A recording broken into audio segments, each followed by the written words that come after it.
This morning I've been out in the Channel with our new small boats operational command. And the whole experience just reinforces how tragic, morally wrong and profoundly unfair this situation is. We've got organised criminals risking people's lives in dinghies. Gangs trying to usurp the role of government, taking it upon themselves to decide who comes to our country. Our asylum system is being overwhelmed with people travelling from safe countries, taking away our capacity to help those in the greatest need. And the British people are having to spend £6 million a day putting up illegal migrants in hotels. Now, earlier this year I set out 5 priorities: to halve inflation, grow the economy, reduce debt, cut waiting lists, and stop the boats. Today I'd like to update you on the progress that the Home Secretary and I are making. And my message is this: our plan is starting to work. Before I launched my plan in December, the number entering the UK illegally in small boats had more than quadrupled in 2 years. Now, some said this problem was insoluble, or just a fact of 21st century life. They lost faith in politicians to put in the hard yards to do something about it. And of course, we still have a long way to go. But in the 5 months since I launched the plan, crossings are now down 20% compared to last year. That's right, crossings are down 20%. This is the first time since this problem began that January and May have fallen compared to the year before. And this progress is not replicated across the Channel. Illegal migrants entering the rest of Europe have risen by 30%. But we are not complacent, because we know people smugglers are highly organised and will change their tactics if we let them. I will not rest until the boats are stopped. With grit and determination, the government can fix this, and we are using every tool at our disposal. First, I promise to work closely with our international partners, because this is a global phenomenon. There are 100 million people displaced around the world, and European countries alone saw almost a million asylum applications last year. And this international approach is delivering. Our partnership with France stopped around 33,000 last year, 40% more than the year before. I've put cooperation on tackling illegal migration on the agenda of every international summit I've been to, from the G7 and the Council of Europe to last week's European Political Community Summit in Moldova. Last week we agreed a new action plan with Bulgaria. We began discussions on joint working with the European Border Agency Frontex. And in December, I reached a deal with Albania. Because last year, nearly a third of all those arriving in small boats were from that safe European country. That's delivering too. We've now returned 1,800 to Albania in just 6 months. We've gone from accepting around 1 in 5 Albanian asylum cases to now just 1 in 50, in line with our European partners. And what is the result of all of this? Well, so far this year, the number of Albanian small boat arrivals has fallen by almost 90%. This is proof that our deterrent strategy can work. When people know that if they come here illegally, they won't get to stay, they stop coming. Now, second, I promise to improve enforcement. So we've doubled the funding given to the National Crime Agency for tackling organised immigration crime, and arrests here of illegal workers have more than doubled. Third, I promise to stop people spuriously using modern slavery claims to frustrate their removal. And since we started asking for basic evidence to back up modern slavery claims, the refusal rate has tripled. Fourth, I promise to clear through the backlog of people waiting for initial decision. Numbers published today show that the initial decision legacy backlog is down by over 17,000. And we're on track to clear it entirely by the end of the year. Fifth, I promised we would get illegal migrants out of hotels and into alternative sites, including military facilities. Today I can confirm new large sites will open at Wethersfield and Scampton, with hundreds moving in over the summer and nearly 3,000 by the autumn. And while we're bringing those sites online, we're also making more efficient use of hotels by asking people to share rooms where it's appropriate to do so. We found an additional 11,500 places, which will save taxpayers an extra £250 million a year. And I say to those migrants who are objecting, this is more than fair. If you're coming here illegally, claiming sanctuary from death, torture, or persecution, then you should be willing to share a taxpayer-funded hotel room in central London. To reduce pressures on local communities, we'll also house people on ships. The first will arrive in Portland in the next fortnight, and we've secured another 2 today that will accommodate another 1,000. Finally, I promised not just to reform our asylum system, but to reform our laws. So we've introduced unprecedented legislation to make clear that if you come here illegally, you will be detained and removed in weeks, either to your own country or to a safe third country like Rwanda.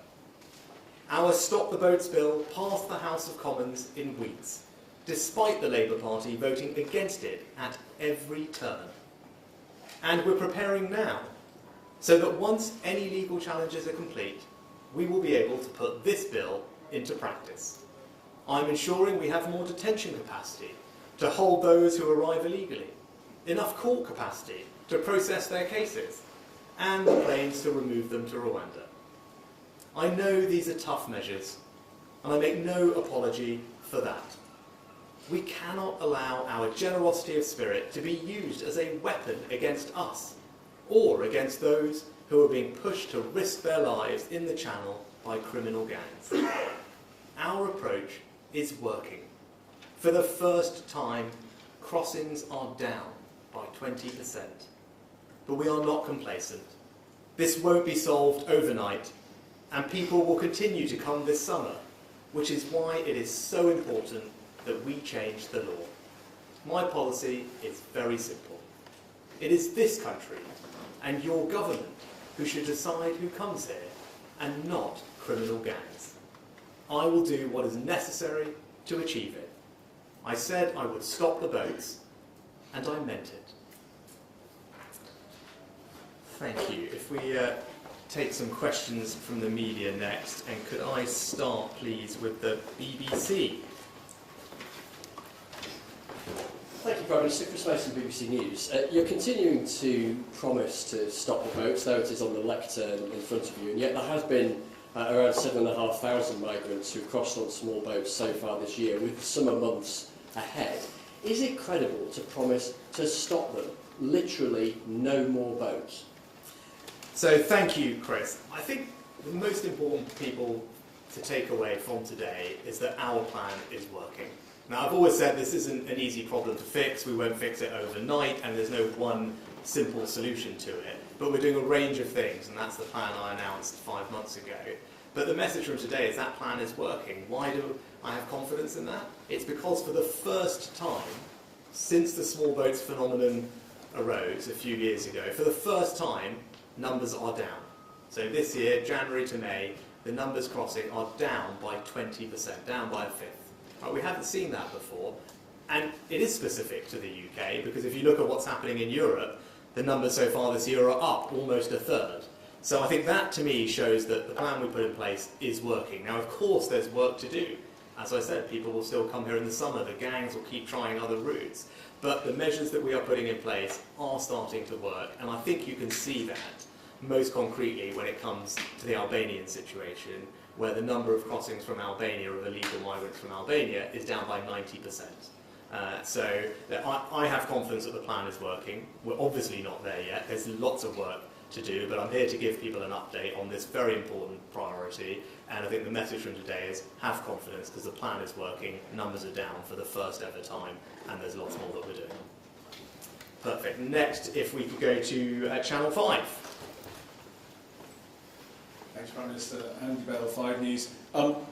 Do you actually have any evidence that it is your policies of deterrence that are leading to this drop, and not something like bad weather, for instance, that has been actually reducing the number of people crossing? Well, thanks, Andy. I think that there are two things I'd point to. One is the fact that crossings elsewhere in Europe are up by almost a third over a similar time period, and yet crossings into the UK are down by a fifth. I think that should tell us that something is going on here, and that's the result, I think, of the actions that we've put in place, and there's a range of different actions that we've put in place that are contributing to that. And I think the best example, as I was saying to Chris earlier, is when you look at the number of illegal migrants coming from Albania. Now, I think people will remember when we last spoke about this, I said to everyone that Albania accounted for around a third of all small boat arrivals last year, a third. And Albania is, of course, a safe European country. So we put in place a range of changes, a new deal with Albania that we negotiated, and I pay tribute to Robert Jenrick, the Immigration Minister and the Home Secretary, for all their work on this Albanian situation. A new deal with Albania that allows us to return people, a change in how we process Albanian claims, and you can see the proof is in the numbers. So since we put those changes in place, the rejection or the acceptance rate for Albanian asylum claims is now gone all the way down to around 2%, bringing us in line with our European competitors, our European neighbours. That wasn't the case before we made all these changes. We were accepting far more claims from Albania, which was not right. So we've made that change, and you can see that. We have a new deal with Albania, and now we've returned, as I said, 1,800 people to Albania since we signed the deal, and the number of Albanian crossings this year is down by 90%. Right? So I think that should give people confidence that when you do put a system in place that demonstrates to those who are interested in thinking about coming here that they won't get to stay, that they will be returned, either back to where they came from in the case of Albania or an alternative like Rwanda, that you see the numbers come down. I think that's proof that the deterrence effect can work. Now, we've seen that with Albania. That's why it's important that we get the policy up and running so that we can demonstrate that deterrence effect to a much broader range of people as well. But I think that, as I said, I feel confident that the range of things we're doing is making a difference. The plan is starting to work, and people feel confident that we can get the job done. Next, can I turn to the Daily Mail? Hi, Ryan from Daily Mail. Ryan from Daily Mail. The two new barges, where are they going to be, please? So on barges, we'll wait to announce where they're going to be. What I would say is it's really important to me that we reduce the number of people in hotels. I think local communities up and down the country are seeing the pressure that it's causing on their areas, and there's obviously the expense. As I said, £6 million a day is being spent on housing illegal asylum seekers in hotels. That's not right, it's not fair, we need to bring the numbers down. We're doing that in a range of ways, large sites, military sites, which we've announced today. Also, the policy to have asylum seekers share rooms to increase capacity and save the taxpayer money, which I think is entirely reasonable and fair, but also vessels and barges. Well, how much notice will people be given? When in communities, say Portland, for example, there's been quite a lot of concern about the use stop home. Will people in communities be given enough notice so that they can be prepared for perhaps what is coming? Yeah, so thank you, Ryan. Yeah, so we do extensive engagement with local communities in advance of other large sites or barges. Of course we should do that, that's the right thing to do, that's what we do. There are multi-agency forums that are established at a local level to bring together all the local stakeholders. Where appropriate, there's 24/7 police and security protection, and of course local areas get funding to make sure that they have the resources and support they need to provide any services that are required. So that's the work that goes on. But what I am pleased is that we have now not just one barge arriving in a fortnight in Portland, but we've secured 2 further boats today, and then we will work through the detail and implementation of those. But I think all of that, again, just demonstrates a government putting in the hard yards, doing things that people said, quite frankly, were not possible. They said this wouldn't be workable, it wasn't possible. We have persevered. put the elbow grease in, and now we have one coming, 2 more on their way. That will hopefully over time mean thousands of extra spaces, which will relieve pressure on local communities, because people would like their hotels to be returned to their normal use. This is a way to do it, and we're making good progress on that. Next, can I turn to the Sun? Thanks, Minister. Natasha from the Sun. You say that your plan's working, but you won't say that you'll stop the votes by Christmas. What number does success look like to you? And secondly, it's also been reported you will raise Ben Wallace's candidacy for NATO General Secretary with Joe Biden this week. Is it time for a Brit to lead NATO? So, Natasha, on numbers, I'll let other people will judge how well we're doing. The purpose of today's update is to give people a sense of progress. And I believe there's reasons to be confident that our plan is working. We've been through the numbers. But it's not just the number of people coming that is coming down. We're making progress on hotels. We're making progress on getting the backlog down. We're also making progress on enforcement. What you've seen is the number of illegal working raids has gone up by 50%. That was one of the things that I talked about. We've also doubled the number of arrests from our activity tackling illegal working. And again, that's all part of a plan. It all creates a deterrence effect that people should not try and come here illegally. So we've made progress there as well. So across all the aspects of the 10 points that I spoke about when I launched the plan at the end of last year, I think people can see that we're making progress in all of them, but crucially the numbers are down, and there's yet lots more to come. And then people ultimately can make a judge of whether we're doing a good enough job or not. I believe we've made more progress on this issue than anyone's made in a very long time, because it's the first time the numbers have come down. And then look, on NATO, I think that Ben does a fantastic job. He's a great defence secretary. This is a conversation that is happening amongst leaders around the world more generally, and I'm sure it will continue to happen. I would say Ben is widely respected amongst his colleagues around the world, particularly for the role he's played in Ukraine and supporting Ukraine. And Britain has always been a leading contributor to NATO. We're one of the handful of countries that always met our obligation to spend 2% of our GDP on defence. Currently we're spending even more than that, and we've been a leader in NATO operations. We're one of the only countries that participates in every single NATO operation. We're widely perceived as a thought leader in NATO, and I think if you ask the NATO Secretary General, he would agree with everything I've just said, and we will always continue to be a strong contributor and participant in NATO. Next, and I know we're kind of conscious of time as well, can I turn to Kent Online? Yes, Sam. The illegal migration bill is going through the Lords today. Are you worried that that might stall things, because the Lords have had opposition towards anti-illegal immigrant policy in the past? Thanks, Sam. So look, it's really important for me to see this new law on the statute books. It's one of my 5 priorities. I believe it's the country's priority as well to see the boats stopped, and this new law is an important part of how we will do that. Why? Because this law makes it unequivocally clear that if you come to our country illegally, you will not be able to stay.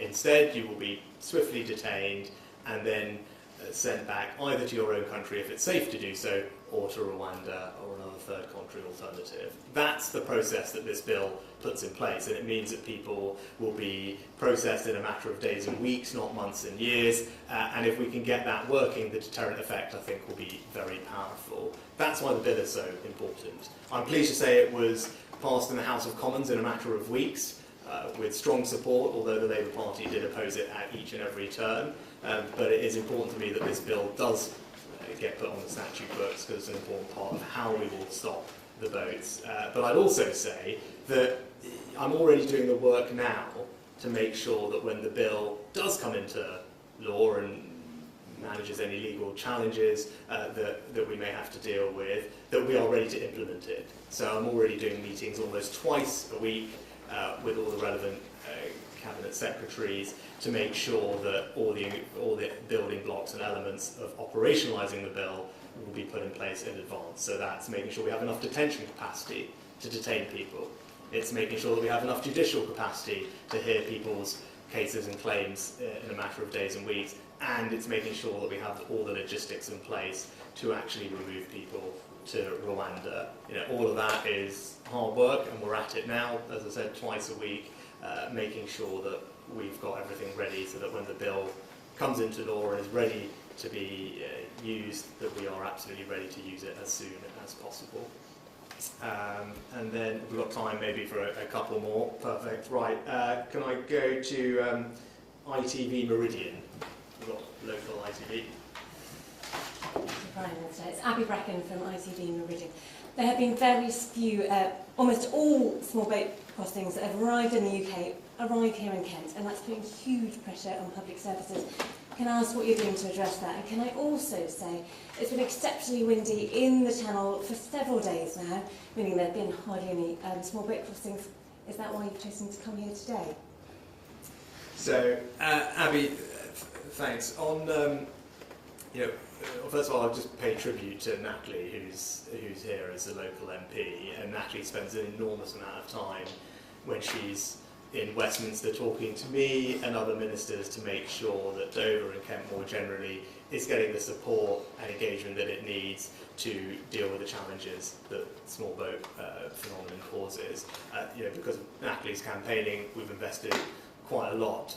I think the first Levelling Up Fund came with almost £40 million for infrastructure improvements to make sure that migration processing was much easier, as well as working very closely with the council and other authorities here to deal with everything. And more generally, just investing in the local community, whether it's through our House Street funds, our towns funding, our Levelling Up funding. I think Kent and the local communities here are seeing that investment go into their local areas as well, distinct from the specific resources that we're putting in place to deal with this. I think the best way to relieve that pressure is to stop people from coming in the first place, right? So rather than treating the symptoms, actually treat the cause. That's why the bill is so important.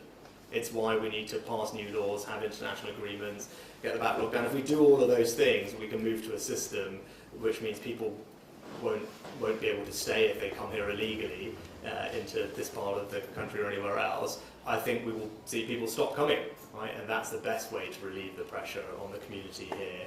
And I want them to be reassured that it is one of my 5 priorities, as they can see. It's very important to me. And the message to take away from today is the plan is working. So for the first time since this small boat phenomenon came upon us, the numbers are down by almost a fifth this year.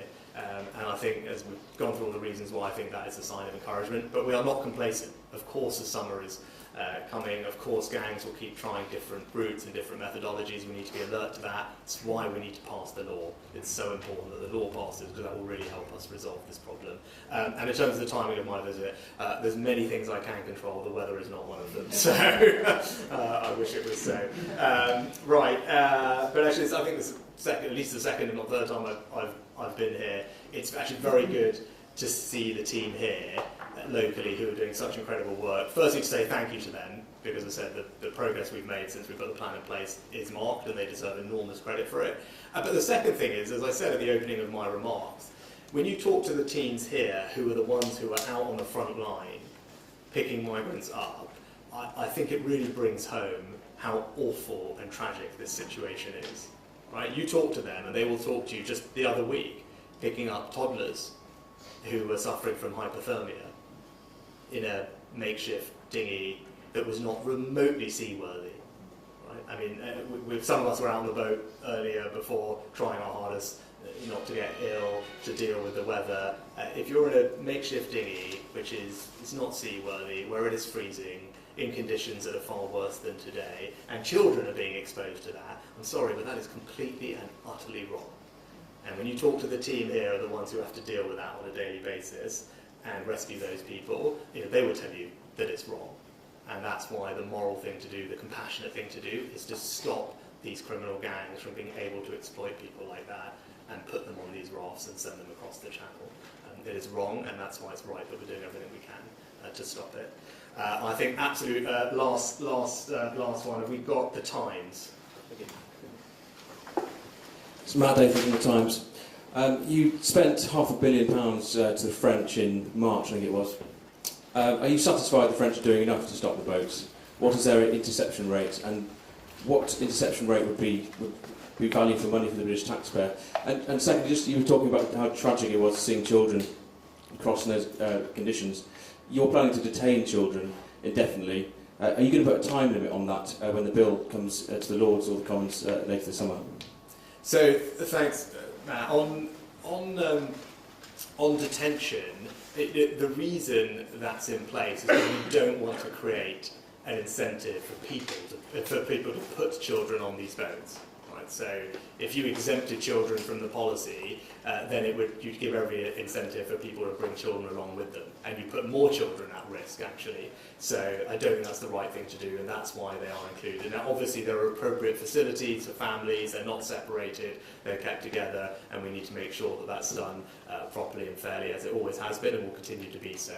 But I think it would be a mistake to exclude children, because, as I said, it would just create an incentive for people to put more children on the boats, and that would be awful. Now, with regard to the French deal, yes, I think the French deal is already showing progress. Last year we stopped around 33, or the French stopped around 33,000 people from crossing. That is, I think, 40% more than the year before. So that gives you a sense that the numbers are improving. The interception rate, whether you measure it on the first quarter or the first 5 months of the year, is up considerably on last year, and there's more to come. Now, what the deal does is it represents a massive uplift on the number of law enforcement officers who are being deployed by the French in northern France, about a 500-person uplift, half of which will be in place this year. It also means that they will create a zonal coordination centre, probably in Lille, but also in northern France, and that will bring together for the first time all the different aspects of their response to this in one place, which will really help.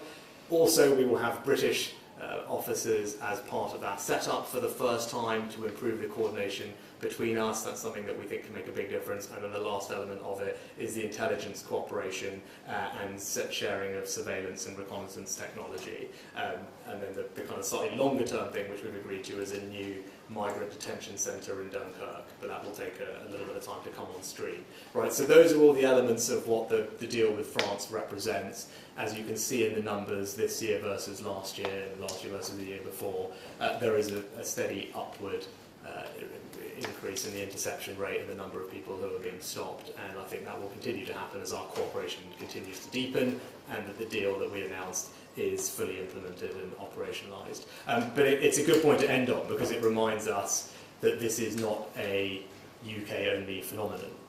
When I'm in these summits, when I'm talking to other leaders, there's plenty of other countries that are grappling with the same thing. I talked about the numbers in Europe. We all remember the tragedy that happened off the coast of Italy last year, which is why I'm finding more and more countries are keen to work with us to tackle this problem.